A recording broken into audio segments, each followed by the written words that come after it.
Hello, everybody. Welcome to the Crypto Hipsters podcast, where I interview founders and co founders, entrepreneurs and artists, executives and stay at home hipsters in crypto and blockchain around the world. And I have an amazing podcast for you today. Let's get to it. And today I have an amazing and very timely guest for some of the events that occur today. His name is Justin Choo.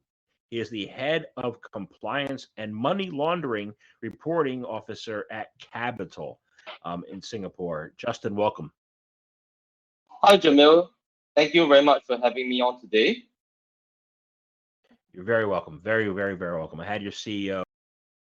What is your background, and is it a logical background for what you're doing now? Right, I'm happy to share a little bit more. Okay, I started off in law enforcement in Singapore as a financial investigator for the local financial intelligence unit 12 years ago. So back then I was working with the police force in investigating into suspicious transaction reports that were being filed by the financial institutions and the casinos locally in Singapore itself. Yep. So back then, things were a little bit different and simpler.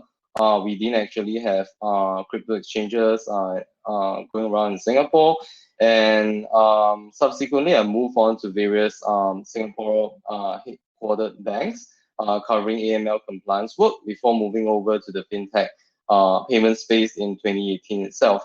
So I would say that my background before joining Capital is something that's very a progression from what I have been doing across all these years. And I would say that I have had full exposure to the end-to-end value chain of the financial services industry, from the law enforcement regulators perspective to a financial institution perspective. And being exposed to the practices in traditional finance has definitely served me well in terms of introducing industry best practices in managing compliance risk for Capital as a business.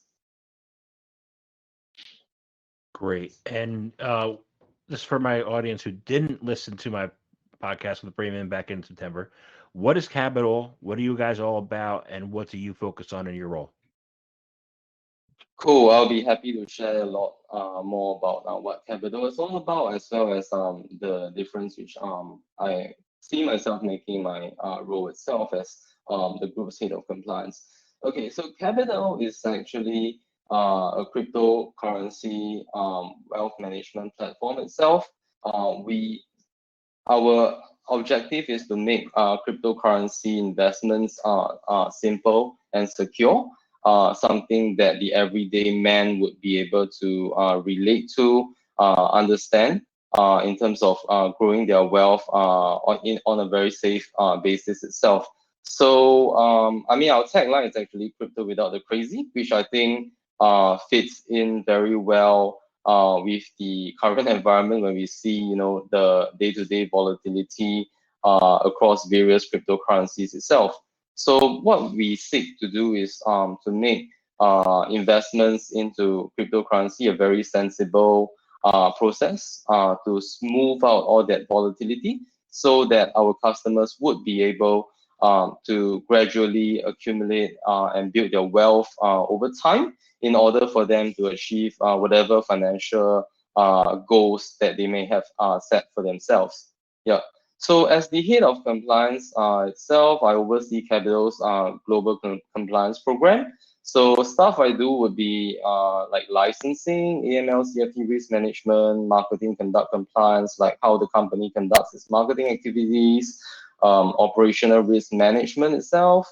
So these are basically a summary of all the areas that I actually oversee.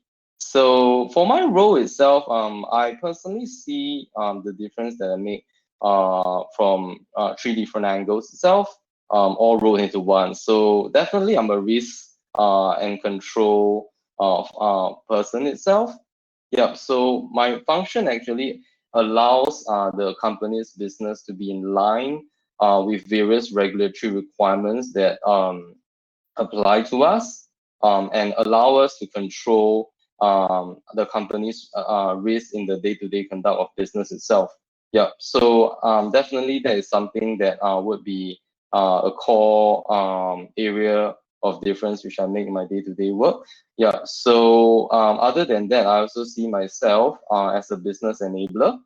Because ultimately, in order for us to acquire new users and to grow in different markets itself, we would definitely need licenses and registrations across different jurisdictions itself. And that's where I actually see myself coming in to be able to provide our business stakeholders with very timely advice in order to allow them to come to a conclusion on whether or not a particular market that they are interested to expand into. Is it something that's feasible? Is it something that is achievable? And if yes, within what kind of timeline it would be. Yeah.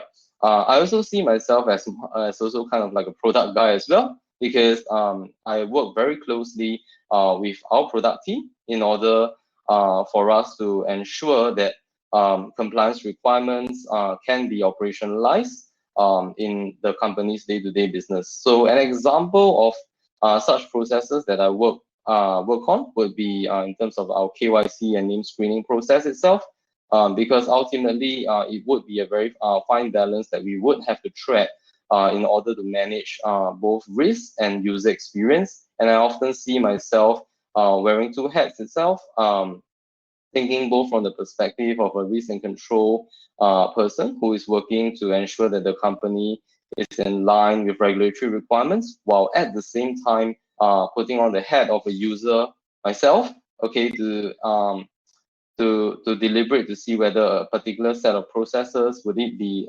something that makes sense for the user? Would it be something that will allow them to have a good user experience while ensuring that our compliance expectations are met? Yeah. Sounds great. I want your job. I'm not qualified though. So I have a question. Today, about 8 hours ago, the U.S. Department of Justice arrested Ilya Lichtenstein and his wife Heather Morgan. Those names are going to be famous. They conspired to launder crypto connected to the 2016 Bitfinex hack. There was about 120,000 Bitcoin stolen then. At the time, it was 72 million. Today, it's 5.1 billion. They were arrested. And the way they did it, and I want to find out how this all works, right, was they used a variety of methods. And I don't understand any of this, but I'm going to ask you. They used a variety of methods, including chain hopping, depositing coins at exchange and darknet markets, and then automating transactions using computer programs. What are those three things in the area of anti-money laundering, and why do we got to take a closer look at that?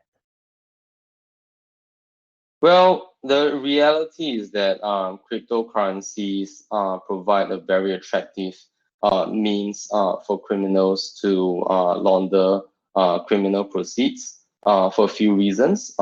Mainly because the reality is that even today, quite a large number of cryptocurrency exchanges haven't been licensed or registered and have robust anti-money laundering and counter financing of terrorism risk and control measures in place. So that makes cryptocurrency exchanges in general something that would probably be more attractive than traditional financial institutions for criminals to launder their proceeds of crime itself. Yeah, and secondly, the other reason why cryptocurrency exchanges are attractive would be in terms of their ability to move large amounts of funds quickly at low cost across borders itself. Yeah. So these two reasons are the key reasons why the crypto currency industry has been at risk for many years when it comes to money laundering risk itself.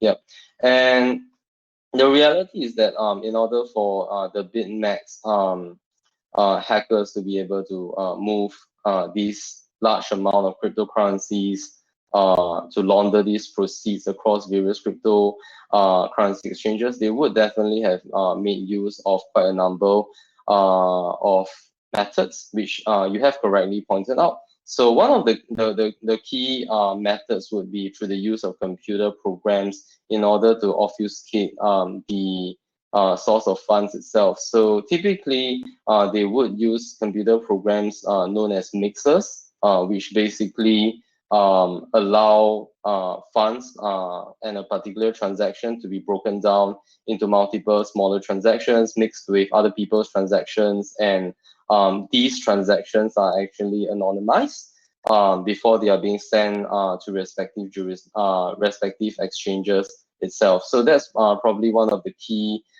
methods that people use to launder crypto proceeds itself.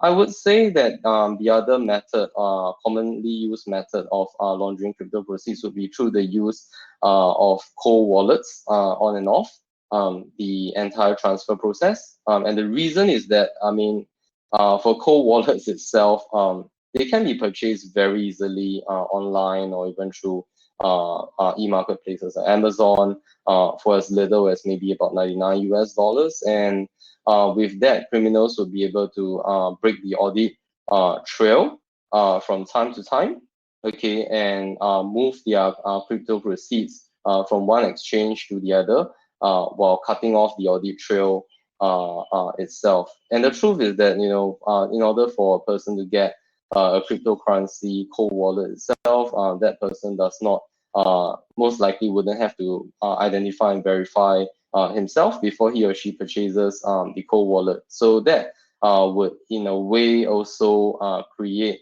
an additional layer of secrecy in the entire fund flow process. But of course, I would say that for cryptocurrency money laundering itself, there are also very advanced methods to detect these transactions, because ultimately cryptocurrency transactions all take place on the blockchain itself. So this is basically something that everybody can see.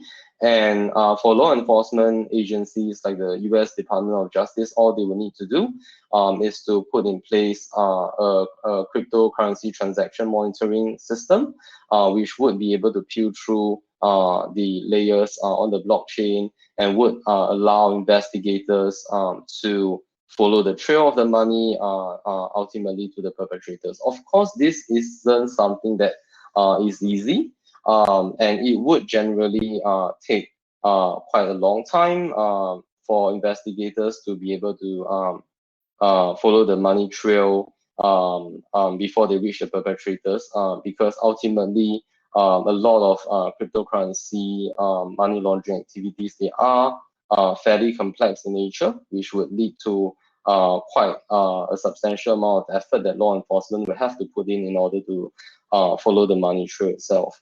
Yeah. So for Cabital wise, we actually manage this risk quite well by putting in place a cryptocurrency transaction monitoring system, which we use in order to monitor all our customers' transactions. So over at Cabital, we make use of Chainalysis, which has a very concrete and complete database itself in order for us to ensure that our products and services are not misused for criminal activities.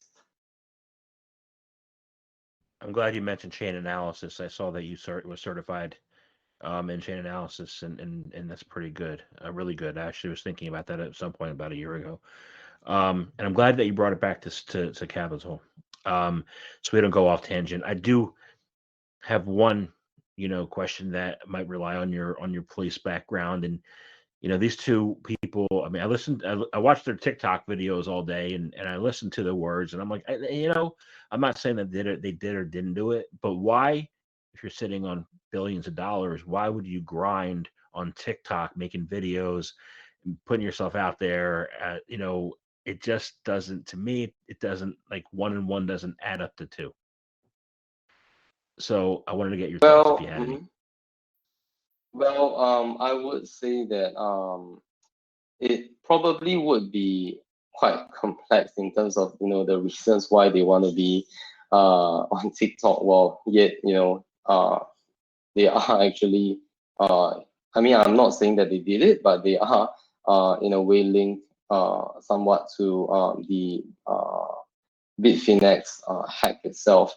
So I would say that probably one of the main reasons why somebody would want to do that, I mean, thinking from a law enforcement perspective, would be that they want to basically build a following and credibility around their identity. So in a way, if they are actually playing the role of good influencers on the web itself, they could potentially shift the attention that law enforcement officers may have on them to throw them off track through building a solid reputation over the years on social media itself. So that would probably be one of the reasons why anybody would want to do that. Of course, I would say that these instances would probably be rare, because most financial criminals, they would actually prefer to keep a low profile so as not to be in too much limelight, so that they also do not throw unnecessary attention on themselves to law enforcement officers. Yeah. I've always considered a positive of blockchain technology being identity for the unidentified and not looking at it as the other way. But that Yeah. makes a lot of sense. Okay. Makes sense. Thank you. So let's talk about risk management. Let's you know, why should we be taking, especially with Capital, why should we be able to, why should we take improving risk management measures so that we can facilitate greater acceptance of the overall industry? Why is that important? Well, I would say that it's critical for risk management measures to be given top priority to facilitate greater acceptance for the overall crypto industry. I mean, the reality is that when in cryptocurrencies early days itself, it was actually indeed used for quite a number of illicit purposes, particularly on dark web marketplaces such as the Silk Road itself. Yeah. So of course, I mean, that was quite a number of years ago. Things have changed, but the reality is that acceptance from when we talk about acceptance, we are talking about acceptance from three main groups of people: from governments, from financial institutions, and from customers. And in order to get widespread or even universal acceptance from these three groups of people, ultimately risk management is key, because I mean, for example, governments, they are typically inherently risk averse. Financial institutions, because they are tightly regulated by the government, they are also risk adverse. And customers, when you want them to put in large amounts of their savings and assets into crypto assets itself, they would also inherently be more on the risk averse side of things itself. Yeah. So that's why improving risk management measures are so critical. But of course, I mean, each of these three groups that I've just mentioned, they are focused on different sets of risk management itself, different facets by themselves. So like, for example, government agencies, their agenda would be simply that, they do not want their exchanges that are important in their countries or registered in their countries to be used as a haven for financial crime and sanctions evasion itself, because that may inevitably invite sanctions from economically powerful countries and regional bodies on their traditional financial industries. It may also invite, listing by the FATF, the Financial Action Task Force, which is the international body, anti-money laundering body itself, which may potentially list their countries as a high-risk country. So reputational risk is something that they are very much focused on, which is also why improving AML CFT measures is something that generally most governments would be very focused on when it comes to cryptocurrency exchanges. Yeah. The other reason why governments would getting acceptance from governments would require improved risk management measures is also because for quite a number of governments, they still maintain at their disposal tools that allows them to influence their diplomatic relations with other countries. And being straight to the point, what I'm referring to would definitely be sanctions itself. Yeah. So they wouldn't want a branch of the financial services industry to be able to go around these tools that they have at their disposal. So which is why managing sanctions risk itself is critical, because ultimately the governments would want financial institutions to be able to align with their overall policy objectives and not allow somewhat of a backdoor through lack of risk management measures itself. Yeah. And I would say the other key area of focus for governments would be consumer protection and education. So which is why over at Cabital we invest a lot of time into educating our customers through articles on our blogs to guide them on how they can make use of our products and services in order to smooth out volatility, in order to manage the risk associated with cryptocurrency. And that's something that a lot of governments are very focused on these days. We see Singapore, taking outright measures to ban cryptocurrency exchanges from marketing locally. We also see Spain and the UK putting in place recent measures against the advertisement of cryptocurrency products by influencers. So I would say that being able to manage this area of market conduct itself would be something that cryptocurrency exchanges would have to put in place in order to facilitate greater acceptance from governments itself. For financial institutions, it's also the acceptance would be somewhat related to the agenda of the government, but more specifically, financial institutions, traditional ones, they are regulated very closely by governments all around the world. Yeah, so they would not, they would be very unwilling to partner with a cryptocurrency exchange that does not have in place the required risk management measures such as AML, CFT risk management, outsourcing risk, technology risk management itself, etc. Because they know that when they partner with cryptocurrency exchanges, like setting up an account for cryptocurrency exchanges, they would be facing regulatory backlash if ultimately these cryptocurrency exchanges who are their customers do not manage their risk well itself. And the truth is that for a lot of cryptocurrency exchanges, there is indeed value for them to partner up with traditional financial institutions, because ultimately even today fiat and cryptocurrency coexist side by side. So it isn't to say that cryptocurrencies are going to replace fiat currencies anytime soon. So which is why it would be very important for cryptocurrency exchanges to have in place the appropriate risk management measures, so that they would be able to partner with traditional financial institutions and would be able to offer to their customers opportunities to convert their cryptocurrencies into fiat currencies for whatever use that they have in mind. Yeah.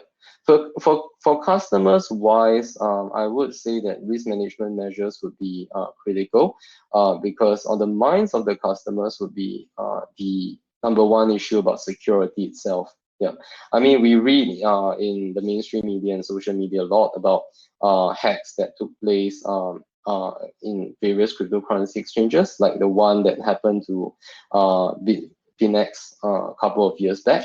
So customers would definitely put security as top on the priority when it comes to their crypto assets itself, because the last thing they will want to do is for their hard-earned savings, to be stolen by hackers who hack into a cryptocurrency exchange that has a poor set of technology risk management controls itself. Yeah.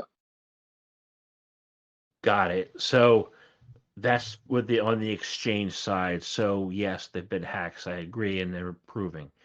Let's talk about the customers. Let's talk about the customer side, right? And Yeah. let's talk about extension browser wallets. There was recently a warning put out by the guy's name. He doesn't spell his name expert. It's not EXPERT. It's 3EXP0RT. Put out a report saying that there's going to be an upcoming attack or malware attack called Mars Stealer, right? It's malware, right? How can we combat this current malware and future malware attacks on the extension browser level? Well, I would say that ultimately it would be combating malware both presently and in the future. It would have to be a partnership between the crypto exchange and the customer itself. Yeah. For crypto exchanges, ultimately, I think it's critical for crypto exchanges to invest into cybersecurity, to make cybersecurity a top priority when setting up the exchange, even right from the start itself, and to invest in proper cybersecurity tools in order to ensure that that the system vulnerabilities, etc., are identified and addressed on a timely basis. So that also would include having the right people to staff the exchange's information security team in order to ensure that any gaps are rectified on a timely basis. I would also say that for exchanges, it would be important for them to also perform regular penetration testing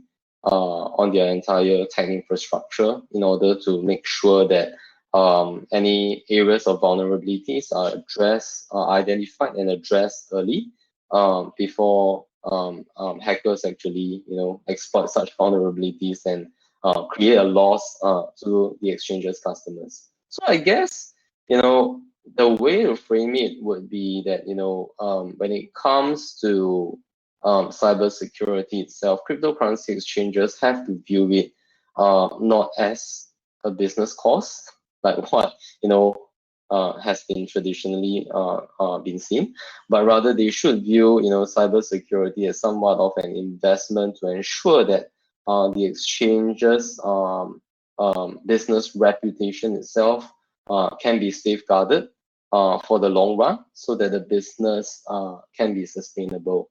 Yeah, so a culture of awareness has to be inculcated by the exchange to all its staff in order to maintain proper cyber hygiene within the company. I mean, it could also, take the form of very simple and regular email broadcast to all staff, to educate them to not to, open the files, suspicious files that are being sent to them, or to validate the identity of somebody who has sent a particular file to them and requested them to act on it. Yeah. So that would be something that I would see as necessary and something that all exchanges should be doing. When it comes to user education, definitely the exchanges should conduct regular user education in order to educate all their customers on available authentication features and what they can do in order to safeguard their own assets. Such simple stuff such as not to disclose their identity, their passwords, etc. to other people. Yeah. And of course, I mean, it is also definitely a partnership where effort has also to be put in by consumers in order to make sure that they do not compromise their own accounts, that they turn on all available authentication features before transactions can be processed. So these would be some of the ways in which they can actually safeguard themselves against similar malware attacks.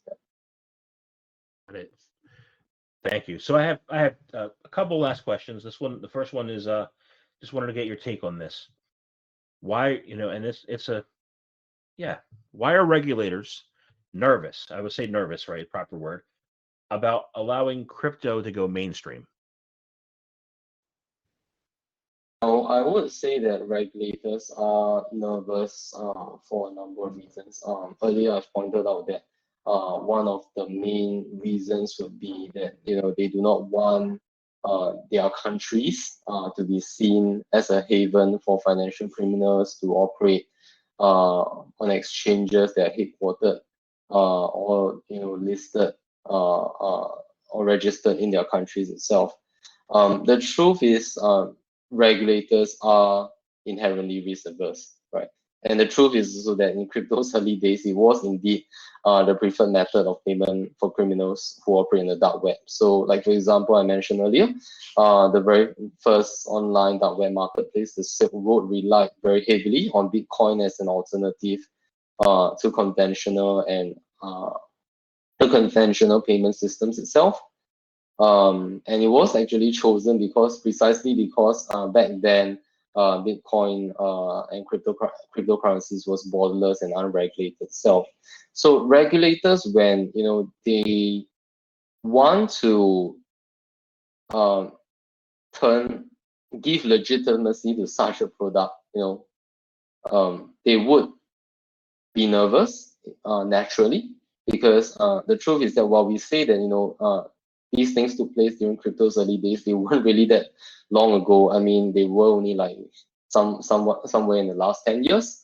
So for regulators to change that attitude, to grant crypto currencies the legitimacy that traditional finance, such as banks, insurance companies, have itself, they would naturally want to see positive change for them to be for the exchanges to prove to them that they have in place risk management systems, anti-money laundering controls that are at least as robust as what traditional financial institutions have. Because the last thing that regulators want would really be for their countries to be on some kind of FATF blacklist or mentioned by regional bodies such as the EU as a high risk place itself. Yeah, because at the end of the day, I would imagine most countries would be very keen in order to preserve their reputation as a clean financial center itself. Yeah. So I would say that the other reason why regulators are also very nervous is also because they may have also viewed the recent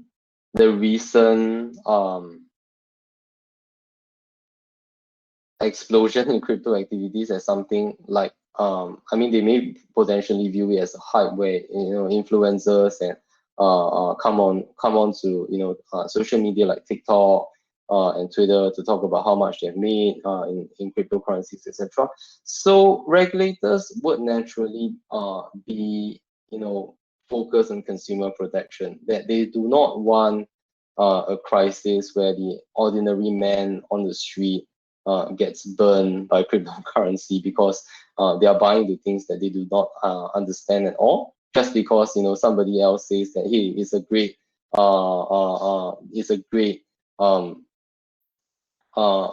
medium of investment itself. So that's naturally something why they are very nervous about allowing crypto to go mainstream, particularly also because in most jurisdictions itself, when it comes to traditional financial products like securities, traditional securities exchanges need to put in place a lot of disclosure requirements, as well as to also do stuff like a financial needs analysis before they are allowed to push their products to customers. But we don't actually have that for crypto at the moment. So naturally they are very nervous about this. And I guess it would be a very much ongoing effort for various cryptocurrency exchanges to engage with the regulators to share with them their perspective on managing this area of risk, what they are actually doing to safeguard their consumers from making a bad investment choice, right? So, like for example, for Cabital, we invest a lot of time to come up with user education, to work on user education, to guide customers on methods to smooth out volatility such as dollar cost averaging itself. Yeah. So these are some of the means which we proactively take in order to educate customers, and definitely when we have the opportunity, we would also be seeking to speak with regulators to also share with them our approach on how we actually are aligned with their objective to safeguard the consumers and the average man from making a bad investment decision itself. Yeah. Got it. Fascinating. You're in a fascinating field. Awesome. So I want to thank you very much for your time today. This has been an amazing conversation.